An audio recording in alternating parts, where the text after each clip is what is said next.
Qatar நான் சொன்னேன்ல, கத்தாரில் வந்து 2007 5500 கத்தார் ரியல். 2000 அங்கே ஒரு 3 years நான் கத்தாரில் 3 years 2010 or 11 went to Kuwait oil company. குவைத்தில் வந்து இட் இஸ் அரவுண்ட் 625 KD.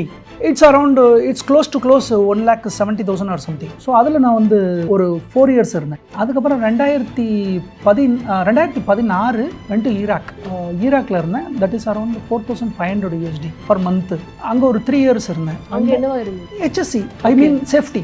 இப்போ இண்டஸ்ட்ரியில் வந்து எங்களோட ரோல் என்னன்னா, no one should not get injury ஆகக்கூடாது.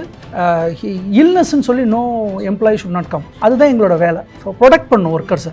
ஸோ ஏன்னா அது ஈக்குவலன் டு கார்டுக்கு மாதிரி அந்த ப்ரொஃபஷனுங்கனால இது ஹைலி பெய்டு. ஸோ அதுக்கப்புறம் என்ன பண்ணேன்னா 4500 2019 went to Dubai. It's Abu Dhabi job, island gas company. That is around 6,500 USD from 2019 to 2024 at the March. So மார்ச்சோட அதுக்கு மேலே வேண்டாம் அப்படின்னு சொல்லிட்டு even they are calling me even 20% of hike salary கூப்பிட்றாங்க திருப்பி.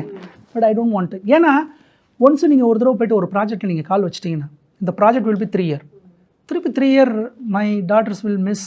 Again they will ask me, why daddy, what you daddy, why you are daddy doing this, எதுக்காகப்பா இது பண்ணுறீங்க, யாருக்காக சேர்க்குறீங்க, வந்துருங்க அப்படிங்கும்போது தான் எனக்கு ஒரு நிமிஷத்தில் வந்து இந்த பேலன்ஸ் நம்ம சரியாக பண்ணலையோங்கிறது நான் உணர்ந்தேன். அதான் 2017 தான் உணர்ந்தேன். அதுக்கப்புறம் தான் இந்த இன்வெஸ்ட்மெண்ட் இதெல்லாம் ஸ்டார்ட் பண்ணதுக்கப்புறம் தான் இப்போ தான் ஃபுல் ரிலாக்ஸ். ஒருத்தரோட சேலரி 100% இன்வெஸ்ட்மெண்ட்டுன்னு வைக்கணும். இது ஒரு தம்புருளாக வைக்கணும். இல்லை நீ சம்பாதிக்கிற நான் செலவு பண்ணுறேன், நீ சம்பாதிக்கிற நீ செலவு பண்ணு அப்படின்னா வேலைக்கு ஆகாது. குடும்பம்னா இப்படி தான் நடத்தணும். ஒருத்தரோட சம்பளம் செலவுக்கு, அதாவது டோட்டல் நான் செலவுக்குன்னு சொல்ல, அவரோட 20-30% செலவுக்கு வச்சுக்கிட்டு மீதி கணவரோட சம்பளமோ மனைவியோட சம்பளம் ஒரு சம்பளத்தை 100% we need to put it in investment. And what about the emergency cash? Emergency ஒரு 6 மாதத்தோட சேலரி, அட்லீஸ்ட் 5 monthோட சேலரியை கேஷாவோ அல்லது அக்கௌண்ட்டில் சேவிங்ஸாவோ மட்டும் இருந்தாலே போதும். அட்லீஸ்ட் 3 மாதமாக ஒருவேளை 2 பேத்தில் யாரோ ஒரு ஆள் ரிசைன் பண்ணுறாங்க, இல்லை ஏதோ ஒரு ஜாபில் ஏதோ ஒரு சீரியஸ்னஸ் வருது, இல்லை எமர்ஜென்சி ரிலேட்டட் ஏதோ ஒன்று வருது. இந்த எமர்ஜென்சி ஃபண்டுங்கிறது பார்த்திங்கன்னா இது வந்து இது ஒரு கீவேர்டு மாதிரி. இப்போ ரீசெண்டாக இந்த ஃபயருங்கிற வேர்டு மாதிரி இந்த எமர்ஜென்சி ஃபண்டுங்கிறது நிறைய பேர் இப்போ யூஸ் பண்ண ஆரம்பிச்சிட்டாங்க.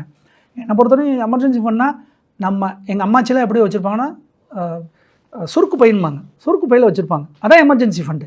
எங்கள் அம்மா என்ன பண்ணால் அஞ்சரை பெட்டியில் வச்சுருந்தாங்க. அது மாதிரி நமக்கு என்ன சொல்கிறேன், உன் வீட்டில் நீ அஞ்சரை பெட்டியில் ஏதாவது வச்சுருக்கியா, அவ்வளோதான். 1000 2000 2000 எங்கெங்கேயாவது வச்சுக்கணும். ஏன்னா நாளைக்கு ஏதாவது வேணும்னா அதுலேருந்து எடுக்கிறதுக்காக.